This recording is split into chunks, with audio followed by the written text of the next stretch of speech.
When we introduced you to the former Navy SEAL called Mark Owen 2 years ago, he told us his riveting first-hand account of how SEAL Team 6 killed Osama bin Laden.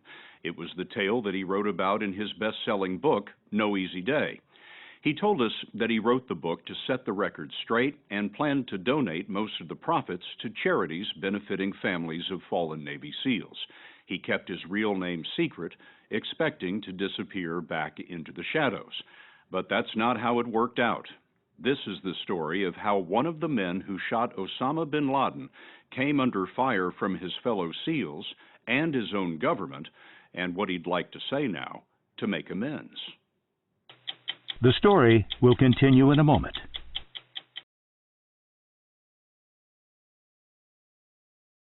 You know, I wonder how you compare the stress of the last 2 years to the kind of work you did as a SEAL. I would go back overseas today and deal with fighting ISIS face to face rather than deal with the last 2 years again. The last 2 years were something that Mark Owen never trained for.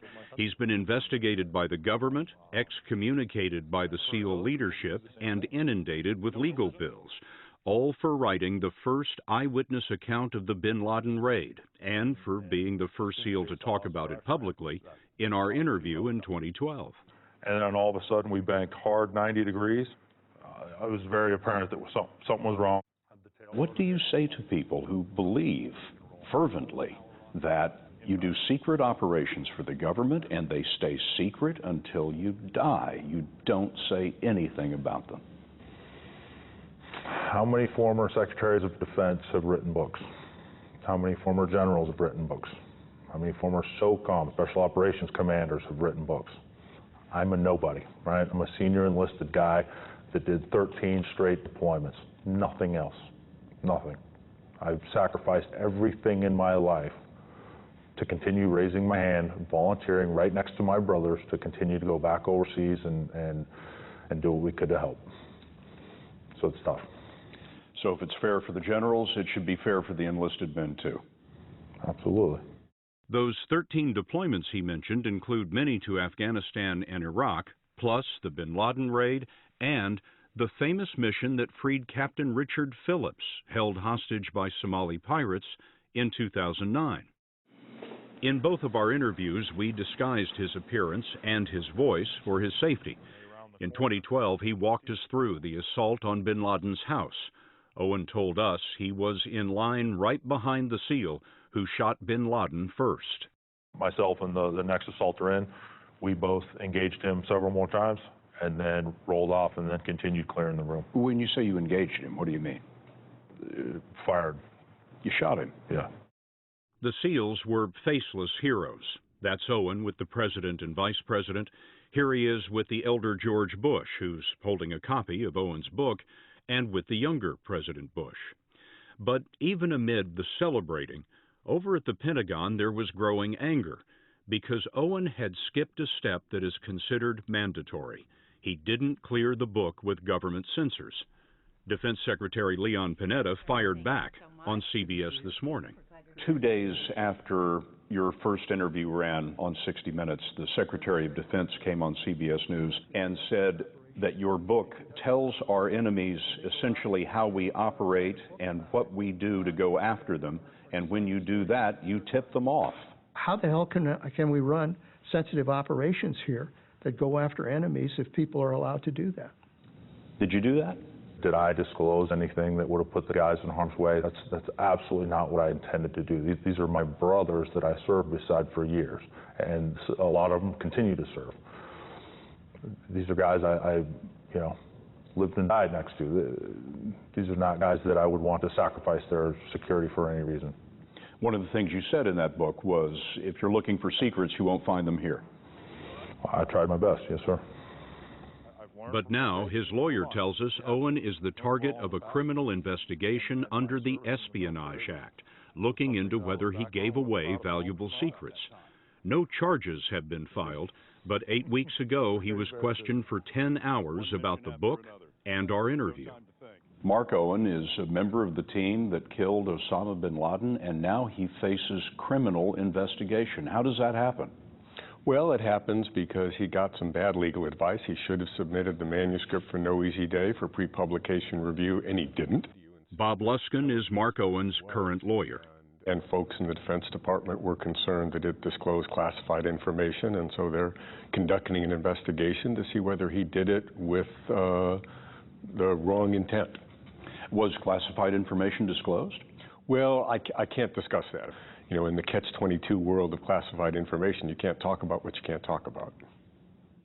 And the government won't talk about the investigation either. But we've learned that one area of concern deals with the existence of the SEAL's special night vision goggles mentioned in the book. Anyone can find the goggles on the manufacturer's website, but just because a secret is out doesn't mean it isn't still classified. Owen told us that he skipped the pre-publication review on advice of his former lawyer, who had helped other retired special operations troops with their books. Those books had never, nobody had ever gotten in trouble for them. I went to him and I said, okay, hey, look, what are my legal obligations? He said, look, you have no legal obligation to get it reviewed. You're a civilian now. I can review it for you. I had no reason to believe otherwise. What do you know now? That you're absolutely supposed to get any type of manuscript or book reviewed. In this interview, you've acknowledged not following the procedures properly, and I wonder why you think you should not be prosecuted. From the beginning, I've always tried to do the right thing. Had we purposely tried to go around what my obligations were, absolutely I should be held accountable. But the fact is I didn't. I hired a lawyer with my own money off to the side because I wanted to do the right thing. I got horrible advice, and I've dealt with that for the past 2 years. Owen's previous lawyer, who helped with the book, denies that the legal advice was faulty, but he won't comment further. It turns out that the criminal investigation is just the half of it. There's also been an anonymous campaign of retribution, apparently from inside the military. One piece of indisputably classified information revealed at the time was Owen's real name, leaked to the media before our first interview by persons unknown. What did you have to do for your own personal safety once your name came out? Let's just say I fly a little further underneath the radar than I ever have before. I don't want anybody to know where I live. That's not the important piece. I want to be very cautious. Security-wise, obviously, the world is a crazy place right now, ISIS, and plenty of other bad guys out there. When you tried to reach out to your former commander to explain yourself when the first book came out, what happened? How did he react? The first thing I wanted to do when I figured out that, wow, whoa, this is going to be a little bigger than I thought, there's going to be some issues here, then I want to reach out to my former command and say, hey, look, sir, let's discuss. I have nothing to hide. Let's talk about this. I got a text message back just simply saying, delete me. Delete me? What did that mean? I take that as he did not want to hear from me or talk with me anymore. Owen appears to be the only one under investigation, even though several people have talked about the raid. Someone unnamed revealed details to the New Yorker magazine. There's another well-informed book by author Mark Owen. And then there's the movie, Zero Dark 30. Come on out! Which also depicts those night vision goggles, by the way. Back it up! The movie makers met with the acting director of the CIA, senior White House officials, and the Pentagon's Undersecretary for Intelligence, Mike Vickers. According to this Pentagon transcript obtained by the group Judicial Watch, Vickers says he will give the screenwriter someone who, quote, was involved from the beginning as a planner, a SEAL Team 6 operator and commander.